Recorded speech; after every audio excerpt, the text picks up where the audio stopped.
एक मुट्ठी में पूरे स्वर्ग को सुदामा के नाम कर दिया, दूसरे मुट्ठी में पूरे पृथ्वी का वैभव विप्र को सौंप दिया। जब तीसरी मुट्ठी खाने लगे तो साक्षात लक्ष्मी ने रोक दिया कि अपना भी निवास दे देंगे तो आप कहाँ रहेंगे। हे भगवान, ये तीसरी मुट्ठी में हम सब सखियों का, हम सब रानियों का अधिकार है। तीसरी मुट्ठी को सब माँ लक्ष्मी मिल बांट करके अष्ट रानियां थोड़ा थोड़ा करके खाने लगी। महाराज देखिए, सुदामा जी महाराज, सुदामा जी महाराज एक दिन ही द्वारिका में रहे द्वारिका में, रहे द्वारिका में, बस एक दिन सुदामा रहे द्वारिका में, बस एक दिन सुदामा विदाई हुई तो कहने लगे कान्हा हो, विदाई हुई तो कहने लगे कान्हा, न घबराओ प्यारे जरा तुम सुदामा, न घबराओ प्यारे जरा तुम सुदामा, खुशी का शमा तेरे करीब आ गया है, खुशी का शमा तेरे करीब आ गया है, न घबराओ प्यारे जरा तुम सुदामा, न घबराओ प्यारे जरा तुम सुदामा, खुशी का शमा तेरे करीब आ गया है, खुशी का शमा तेरे करीब आ गया है, खुशी का शमा तेरे करीब आ गया है, खुशी का शमा तेरे करीब आ गया है। और सुदामा जी कहने लगे, सुदामा जी कहने लगे क्या? मेरी जिंदगी सवारी मुझको गले लगा के बैठा दिया पलक पे, मुझ खाक से उठा के, यारा तेरी यारी ओ मैंने सब कुछ माना, याद करेगी दुनिया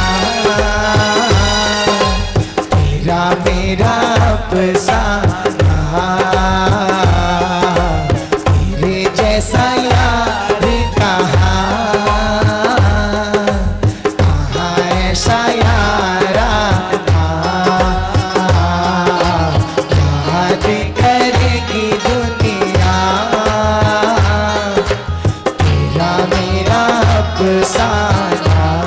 तभी द्वारकाधीश जी कहने लगे, मेरी दिल की ये दुआ है कभी दूर तू न जाए, मेरी दिल की ये दुआ है कभी दूर तू न जाए, तेरे बिना हो जीना वो दिन कभी न आए, तेरे बिना हो जीना वो दिन कभी न आए, तेरे संग जीना यहाँ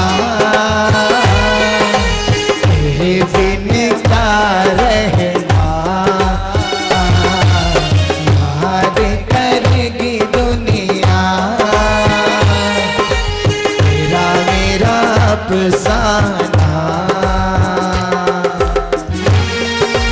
सभी एक बार ऐसा दोस्ताने के लिए मीठ मीठ डाली।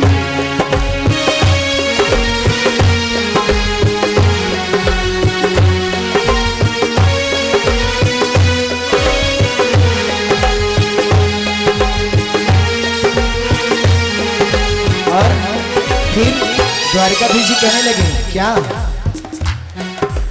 तेरी जीत तेरी जीत तेरी हार मेरी हार, सुन ले मेरे यार, तेरा गम मेरा गम, तेरी जान मेरी जान, ऐसा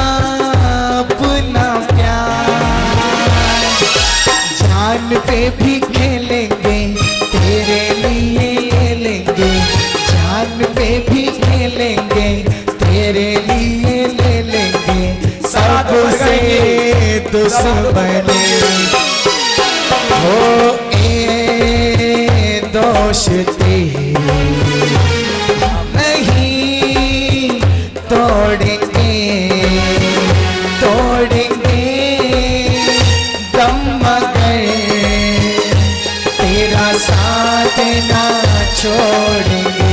एक बार सभी पूरे पूरे हाथ उठा के, पूरे पूरे हाथ उठा के, ए दोस्ती हम नहीं तोड़ेंगे, तोड़ेंगे दम मगर तेरा साथ ना छोड़ेंगे, तोड़ेंगे दम मगर तेरा साथ ना छोड़ेंगे, तेरा साथ ना छोड़ेंगे,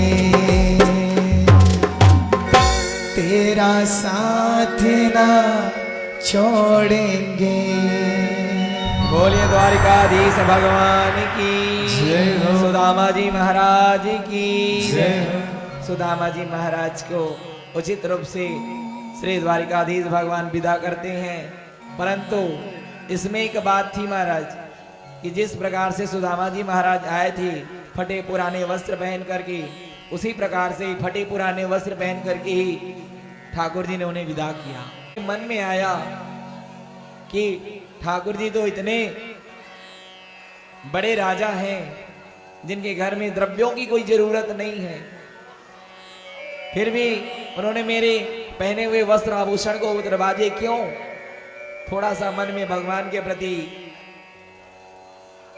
द्वेष आ गया था।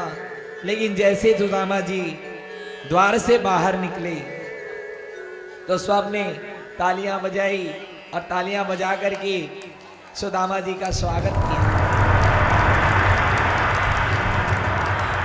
और स्वागत करके क्या कहा कि धन्य है ये सुदामा, यहाँ हमने गरीबों को आते देखा और माला माल होकर के जाते देखा है, लेकिन सुदामा जैसे गया था वैसे ही आया है।